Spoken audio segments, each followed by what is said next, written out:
buenas tardes, Dios te bendiga. Gracias por estar una tarde más escuchando Edificándonos sobre la Roca. Hoy vamos a hablar de una palabra especial que Dios quiere enviar hacia tu corazón. Dios quiere llenarnos de su gracia, Dios quiere sanarnos nuestro corazón, nuestra mente, nuestro físico. Y siempre tenemos que estar confiando en Él. No importa la circunstancia que uno esté pasando, pero siempre tiene que hablar con Dios, no dejar de hablar con Dios, porque Dios tiene algo especial para nuestra vida.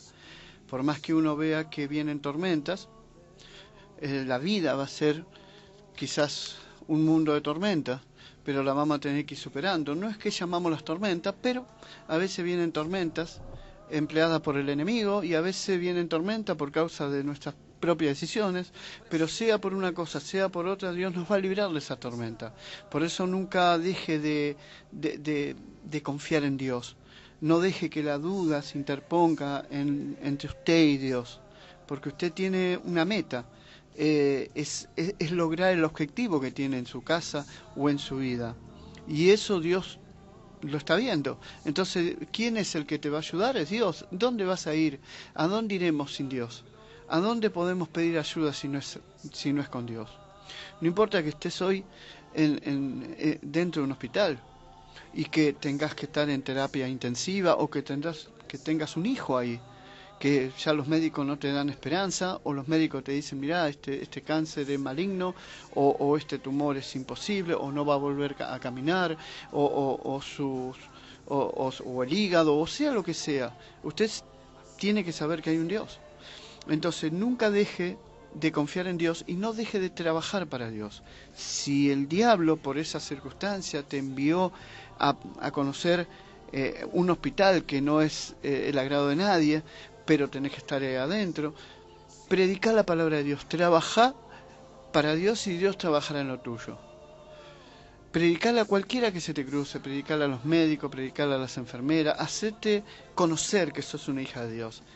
Hacé conocer de que Dios es un Dios de milagro, que Dios es un Dios de poder, que Dios es un Dios que todo lo puede, que Dios es un Dios que no hay imposible para Él, y que lo hizo a través de los años y lo va a seguir haciendo, milagros, gloria, maravillas, prodigios, de todo. Entonces usted nunca deje que el miedo empape tu vida. No dejes que la circunstancia te apague esa confianza que tenías en Dios. Nunca deje de orar, porque eso va a hacer que esa circunstancia pueda hacer que te haga olvidar de orar y que te agarre la desesperación y que te agarre hasta un enojo con Dios. Pero tenés que saber de que Dios no se olvidó de tu vida, que no te dejó de costado y que hay que pasar esta tormenta, hay que batallar esta tormenta, hay que conseguir la victoria. Como buen soldado que sos de Jesús, tenés que pelear la buena batalla de la fe, porque el enemigo lo que quiere derrotar es tu fe. El enemigo te quiere hacer acobardar, que tu hijo no va a tener solución, que esta enfermedad se hace el fin, de que esto no hay Dios que lo salve, pero usted tiene que saber de que tu Dios, mi Dios, tiene poder para revertir cualquier situación. Toda la Biblia, del Antiguo Testamento hasta el Nuevo Testamento, habla de milagros increíbles de Dios. ¿Y para qué lo dejó Dios estos milagros? Para que sepa que hay cosas para la gloria de Él. Y que todo aquel que cree, todo aquel que confía, todo aquel que predica su palabra, que no duda en su corazón, y le pida a Dios, todo eso Dios lo va a dar. No hay nada imposible, por más que los médicos digan, no, mira, por más que haga lo que hagas, no vas a poder tener nunca hijos. O tu hijo no va a ser no va a poder ser sanado. Está bien que tengas fe, está bien que confíe en Dios, en algo te tiene que apoyar, pero usted no tiene un Dios solamente para apoyarse. Usted tiene un Dios que sabe que todo lo puede. Entonces no deje, si a veces la circunstancia de una enfermedad te puede llevar a otros países a ver a médicos, a otras provincias, a otros lugares, distintos hospitales, donde Dios te lleve, donde la circunstancia que por ciertas circunstancias tenga que ir a cualquier lugar, nunca dejes de glorificar a Dios. Y prepárese, mire, si usted tiene una enfermedad, aliméntese con mucha palabra de sanidad. Busque en la Biblia, busque en Mateo, en Marco, en el Antiguo Testamento, todo milagro de Dios, todas cosas, cuando Dios sanó la lepra, cuando hizo caminar a paralítico, cuando los mudos hablaban. Empiece a llenarse con mucha palabra de sanidad, mucha palabra de sanidad, mucha palabra de sanidad. El diablo no quiere que lo hagas, porque sabes que eso te va a fortalecer tu fe, te va a fortalecer tu vida, y vas a empezar a hablar palabra de fe, palabra de poder, palabra de gloria. El diablo no quiere eso, pero vos tenés que saber de que Dios es un Dios de poder. Si tenés problemas matrimoniales, habla con Dios de esos problemas. Sea cual sea el problema que tengas, predicás más sobre esa cosa, hablás más sobre esas cosas. ¿Tenés problemas de miseria? ¿Tenés problemas de deuda, de cuenta? Empezá a hablar prosperidad. Y no es que te vas a convertir en un mentiroso. No, no, no, no. Saque esa mentalidad o esa mentira del diablo. Lo que usted está haciendo es declarar por hecho lo que Dios te va a hacer con tu vida. Lo que usted está haciendo es hablando cosas que tu palabra tienen poder para bendecir o para maldecir. Tu palabra tiene poder para crear cosas. Acuérdese que el Señor dijo, hágase la luz, y la luz se hizo. Ahora, ¿qué envió Dios? Palabras. Entonces tu palabra tiene poder. Tu palabra tiene poder para levantar a tu hijo, de decirle vas a salir de esa droga, o para aplastarlo y decirle naciste para ser la maldición de mi vida. Entonces vos tenés poder como para levantar o para aplastar a una persona. Y usted está declarando palabra de fe. Usted está declarando la fe al Señor. Y Dios lo está viendo. Por eso es muy importante lo que hablamos, lo que declaramos. Y no es que nos vamos a convertir en mentirosos si predicamos algo que no está pasando mal a nosotros. No. Usted es un hijo de Dios y usted sabe el poder de Dios. Y usted ve lo que no es como que ya es eso. Porque usted tiene algo certero de que Dios no miente, de que Dios tiene poder, de que Dios todo lo puede. Y Dios va a ver esa fidelidad, Dios va a ver esa fe que no tiene límite. Y todo lo que pidas en su nombre, Dios lo va a hacer. Por eso no te asustes si estás en un hospital, no te asustes si el médico te dijo tenés un tumor, que tenés solamente un par de años de vida. Mira, aproveche el tiempo que le dijeron para hablar de la palabra, para predicar la palabra. Olvídese de eso y dedíquese a Dios, coma más de Dios, obedezca más a Dios, gócese en Dios, y va a ver que todo lo que dijeron se va a reducir a ceniza, a nada. Pero Dios va a hacer que algo hermoso ocurra en tu vida, algo hermoso ocurra en tu familia, algo precioso ocurra en tus hijos. Por eso no te desesperes si lo ves a tu hijo con un montón de tubitos que le tienen que dar de comer por un tubo. No te preocupes. Oralo.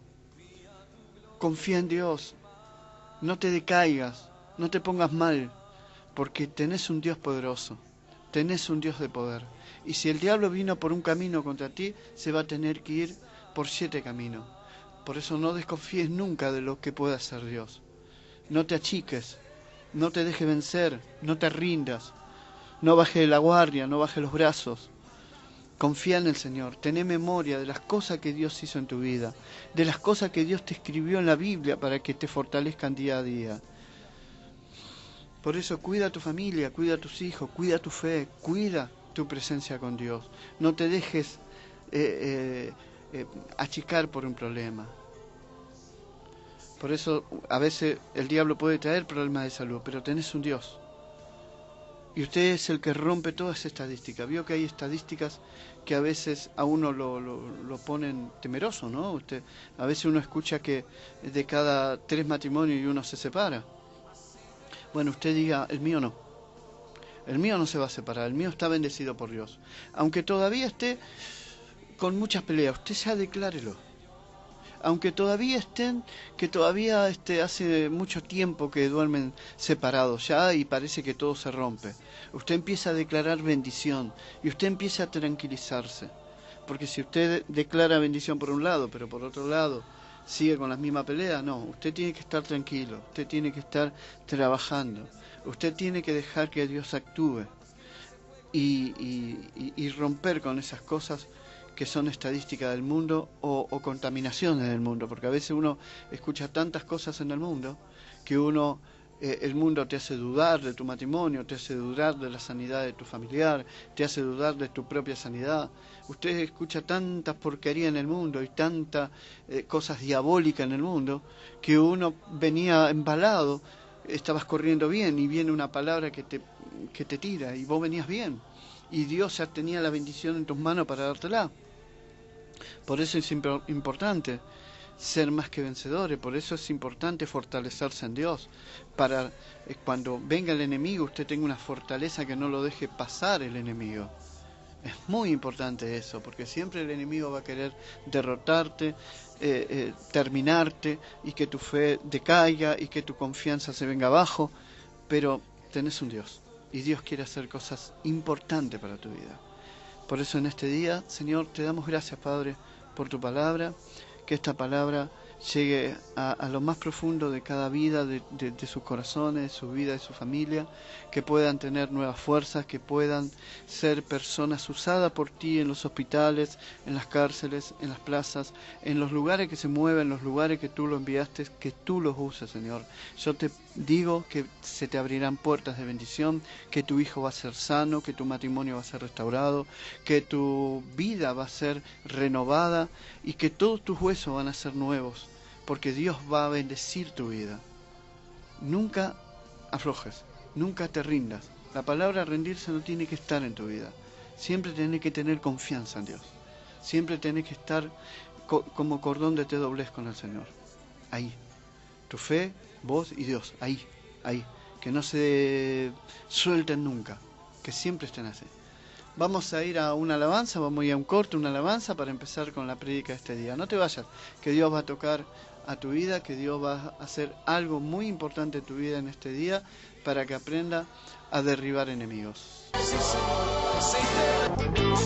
Vamos a abrir la palabra de Dios en Segunda de Crónica, capítulo 22. Había una mujer que se llamaba Atalía, que está en la Biblia, que tenía muchas deseos de ser reina, pero era su hijo el rey. El rey de esa época, el rey de Judá, se llamaba Ocasías, era su hijo. Y un día Atalía se entera de que Ocasías fue hasta un lugar y terminó muerto, y empezó a exterminar a todos sus nietos para quedarse con su trono. Parece increíble que una abuela haga eso, pero bueno, nosotros podemos ver en esta época, podemos comprar los diarios y vemos gente que mata a los hijos, gente que mata a los nietos, gente que mata al esposo, a la esposa, entre hermanos. Nosotros lo vemos y esa es una maldición que viene de generaciones pasadas. Y vamos a relatar, vamos a leer y a relatar un párrafo bíblico donde nos muestra cómo esa maldición se va pasando y pasando y pasando y hasta que no se renuncia el corazón queda como algo malo por más que otras personas. Por eso a veces podemos tener costumbres feas y no sabemos de dónde sale, no sabemos por qué somos tan tramposos o por qué somos tan sinvergüenza o por qué pagamos mal o por qué tenemos tal hábito y luchamos y sabemos que está mal pero no lo dejamos, no lo podemos dejar y muchas veces nos olvidamos de renunciar a cosas del pasado, a cosas que quizás hicieron nuestros padres, nuestros abuelos y que lo tenemos que tener en cuenta. Pero vamos a leer la palabra de Dios en Segunda de Crónica 22 del versículo 10, dice: entonces Atalía, madre de Ocasías, viendo que su hijo era muerto, se levantó y exterminó toda la descendencia real de la casa de Judá, pero Josabet, hija del rey, tomó a Joás, hijo de Ocasías, y escondiéndolo de entre los demás hijos del rey, las cuales mataban, le guardó a él y a su ama en uno de los aposentos. Así lo escondió Josabet, hija del rey Jorán, mujer del sacerdote Joiada, porque ella era hermana de Ocasías, de delante de Atalía, y no lo mataron. Y estuvo con ellos escondido en la casa de Dios 6 años. Entre tanto Atalía reinaba en el país. La historia cuenta de una mujer que quiso, por su ambición al reinar, mató a todos sus nietos, que no tuvo escrúpulos, no tuvo límites. Quiso matar a todos, pero a uno no lo pudo matar porque lo escondieron. Se calcula que tenía menos de un año. Entonces sus tíos, Josabet y el sacerdote, el marido de Josabet, que se llamaba Joiada, lo escondieron. Y así no lo pudieron matar. Joás no llegaba al año, era hijo de Ocasías, era el más chico de los hijos. Y lo salvó la vida esas dos personas. Atalía, su abuela, mató a todos sus hermanos por quedarse reinando. Parece algo difícil, pero a veces las personas tienen un corazón tan endurecido que hacen desastre de su vida. Por eso Dios viene a enseñarnos a renunciar. Cuando nosotros conocemos a Dios, renunciar de nuestros antepasados, porque muchas veces heredamos los genes de eso. Y a veces decimos, ¿por qué no puedo cambiar en este hábito? ¿Por qué estoy 20 años en una iglesia? ¿Por qué soy pastor? ¿O por qué soy líder? Y no puedo cambiar este hábito. Y quizás no sabemos lo que eran nuestros abuelos, ni siquiera los pactos que hicieron, ni siquiera nuestros padres. Porque quizás hay personas que vienen que padres los abandonaron, que padres lo golpeaban, o padres que no eran padres tan presentes, o tan demostrativo, y nosotros jamás usamos lo que nos dice el Señor, que tenemos que renunciar hasta la tercera y cuarta generación de los que nos aborrecen. Entonces el diablo hizo un pacto que nos fue marcando de a poco.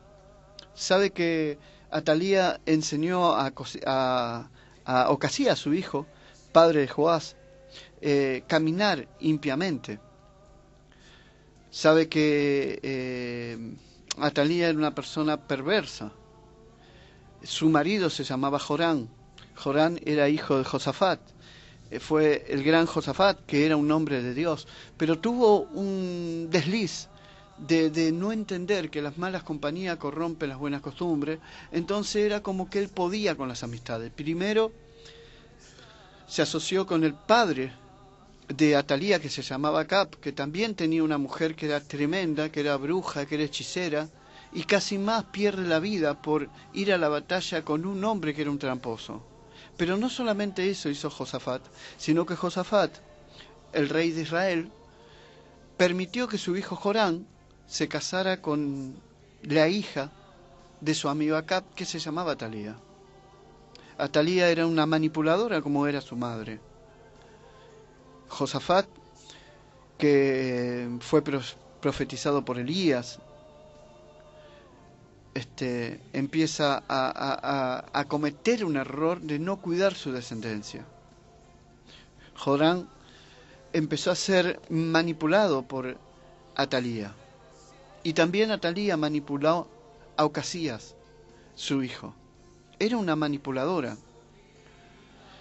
Joás era salvo y escondido hasta un cierto punto, donde Judá era un desastre, había hambre, había de todo. Entonces Dios toca el corazón de Joiada y de Josabet, los que protegían a Joás.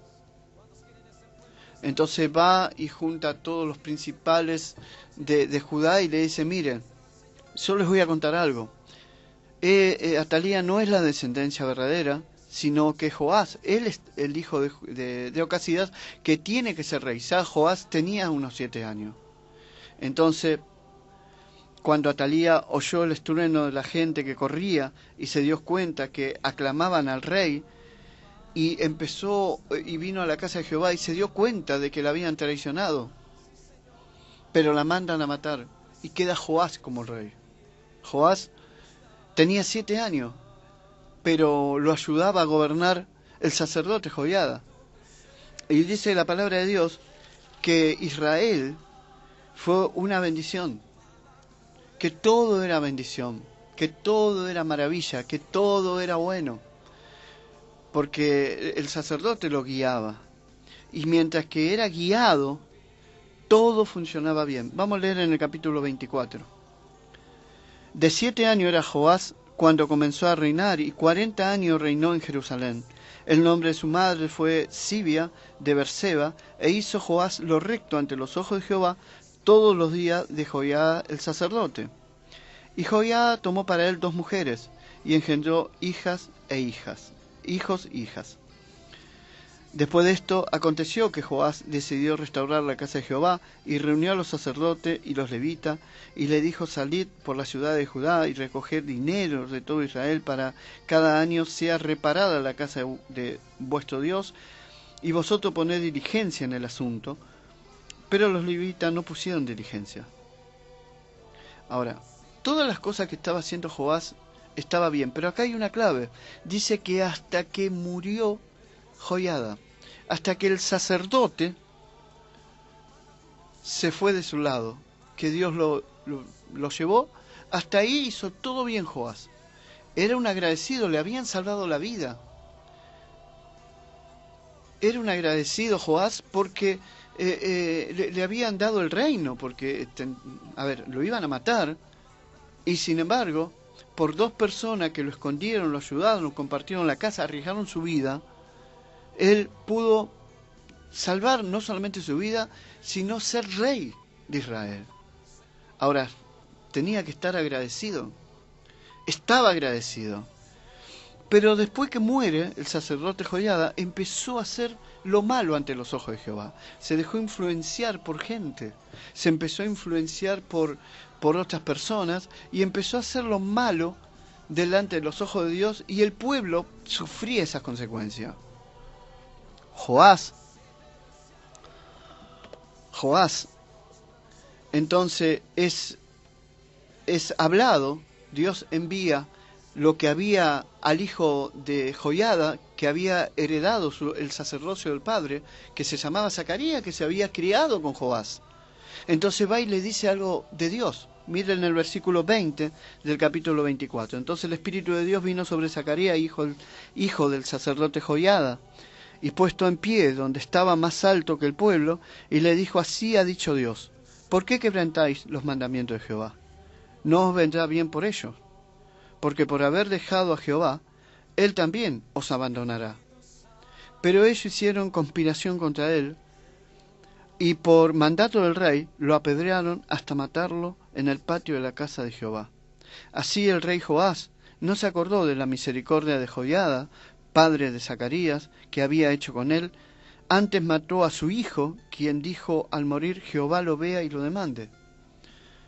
A ver, vamos a desmenuzar esto, ¿no? Yo me imagino que el sacerdote Joiada desde el cielo miró y dijo: ¿a quién salvé?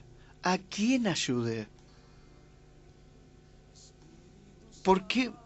¿Cómo me arriesgué la vida por esta persona que mató a mi hijo? Le salvé la vida, le salvé el reino, lo cuidé, lo guié, nunca me abusé de él. ¿Cómo puede ser que mate a mi hijo? ¿Cómo puede ser que pase eso? ¿Sabe que una vez mi papá me llevó a una casa? Me acuerdo, yo tendría 7, 8 años, más o menos, y me lleva a la casa de un amigo de él. Ahí vivía por Camino de Cintura, por adentro del Camino de Cintura. Entonces cuando lo ve, me dice, cuando íbamos en el camino me dice: ¿lo conoces a Julio? Me dice, y yo me acuerdo que yo le decía: no, papá, la verdad no me acuerdo. Es el de la esquina de casa donde vos vas a jugar con su hijo Rubén, que es tu amigo. La casa que tiene una cancha de básquet, la cancha que tiene una pileta de 5 metros, esa ahí. Ese es Julio, el que vive ahí, el padre de Rubén. Claro, yo me acuerdo que íbamos a esa mansión que había, que tenía pileta, que tenía cancha de básquet, y los pibes del barrio íbamos a jugar ahí. Porque los hijos tenía 2 hijos, un hijo y una hija, y eran remacanudos, así que no había problema, y íbamos a jugar ahí. Y la historia fue que este